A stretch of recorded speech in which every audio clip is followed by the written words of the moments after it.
Assalamualaikum warahmatullahi wabarakatuh. Perkenalkan, nama saya Risnawati Kasim dari Prodi S1 Kebidanan Transfer Universitas Jenderal Ahmad Yani Yogyakarta. Di sini saya akan menjelaskan tentang sistem reproduksi wanita. Selamat menyaksikan. Sistem reproduksi wanita terdiri dari dua bagian.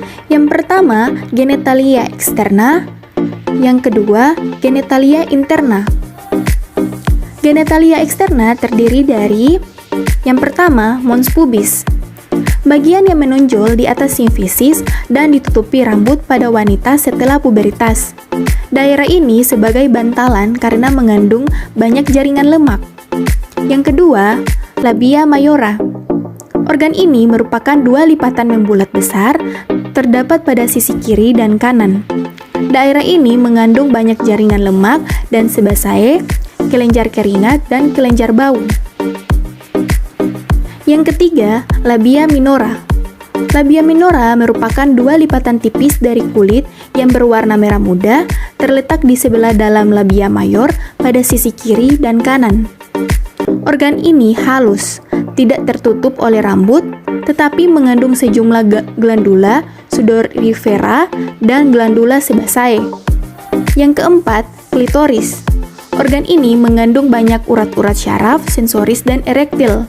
Dengan banyaknya urat syaraf dan pembuluh darah, glans klitoridis amat sensitif sehingga dapat mengembang bila ada rangsangan seksual atau sensasi erotik. Yang kelima, vestibulum. Vestibulum ini suatu rongga yang berbentuk seperti perahu atau lonjong dan dibatasi oleh labia minora kanan dan kiri. Sebelah atas dibatasi oleh klitoris dan di sebelah belakang bawah oleh forset. Yang keenam, bulbus vestibuli. Bulbus vestibuli terletak di bawah selaput lendir vulva dekat ramus osis pubis pada sisi kiri dan kanan. Organ ini mengandung banyak pembuluh darah, sebagian tertutup oleh musculus ischio cavernosa dan musculus constrictor vagina. Yang ketujuh, kelenjar Skene. Organ ini terdiri dari dua buah, terletak di kiri dan kanan bawah orifisium uretra. Kedua tubulis Skene berjalan sejajar uretra sepanjang kurang lebih 6 mm dan bermuara pada kedua sisi orifisium uretra. Yang kedelapan, kelenjar Bartolini. Kelenjar Bartolini terdiri dari dua buah, terletak di kedua sisi vagina, yaitu ligamentum trianguler dan bermuara di kiri dan kanan dekat fossa navicular. Bentuk dan ukuran kelenjar ini lebih kurang sebanding dengan kacang kapri. Yang kesembilan, introitus atau ostium vagina. Introitus vagina menempati 2/3 bagian bawah vestibulum ditutupi oleh labia minora. Pada gadis, introitus vagina ditutupi himen.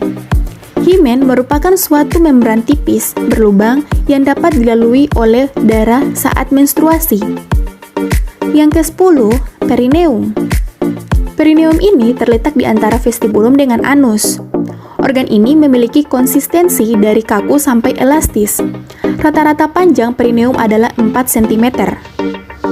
Nah, di sini ada bagian sistem reproduksi wanita, bagian genitalia interna. Yang pertama, vagina. Organ ini merupakan saluran penghubung dari introitus vagina ke uterus. Terletak di antara vesika urinaria dan rektum. Arahnya sejajar dengan arah dari pinggir atas simfisis menuju promontorium. Bentuk vagina seperti pipa, dinding-dindingnya secara normal terletak berdekatan satu sama lain, tetapi sangat mudah dipisahkan. Vagina ini berfungsi sebagai organ kopulasi dan saluran persalinan keluarnya bayi. Yang kedua, uterus. Organ ini berbentuk seperti buah pir atau avokat dan berongga.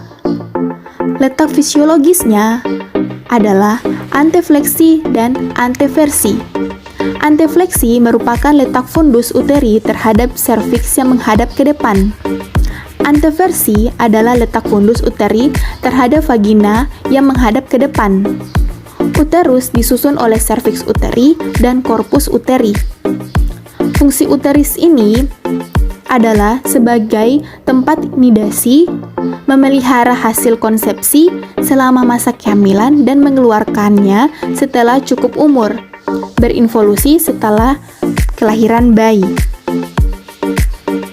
Yang ketiga, tuba Fallopi merupakan saluran memanjang setelah infundibulum yang bertugas sebagai tempat fertilisasi dan jalan bagi sel ovum menuju uterus dengan bantuan silia pada dindingnya. Terdapat 2 buah tuba, kiri dan kanan. Masing-masing tuba berasal dari cornu uteri, berjalan ke kedua sisi dinding pelvis, kemudian membelok ke bawah dan ke belakang sebelum mencapai dinding lateral pelvis. Kedua tuba ini terletak di dalam ligamentum latum. Tuba Fallopi berbentuk tubular atau seperti tabung. Yang keempat, ovarium merupakan organ yang kecil berbentuk seperti buah kenari, berwarna putih dan permukaannya bergerigi.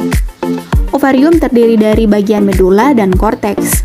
Korteks ovarium merupakan bagian fungsional, terutama terdiri atas stroma, jaringan, fibrovaskuler, tempat-tempat folukel terkubur. Medula merupakan bagian tengah, terdiri atas jaringan fibrosa dan elastik, tempat masuknya pembuluh darah, limfa, dan syaraf. Ovarium berfungsi untuk memproduksi atau menghasilkan ovum, menyekresi hormon seks, di mana hormon itu ada estrogen, progesteron, dan androgen. Yang kelima, fimrae. Fimrae merupakan serabut atau silia lembut yang terdapat di bagian pangkal ovarium berdekatan dengan ujung saluran oviduk, berfungsi untuk menangkap sel ovum yang telah matang yang dikeluarkan oleh ovarium.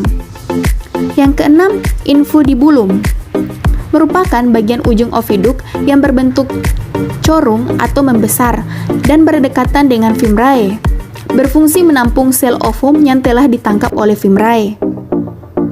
Yang ketujuh, oviduk merupakan saluran panjang kelanjutan dari tuba Fallopi, berfungsi sebagai tempat fertilisasi dan jalan bagi sel ovum menuju uterus dengan bantuan silia pada dindingnya. Yang kedelapan, serviks.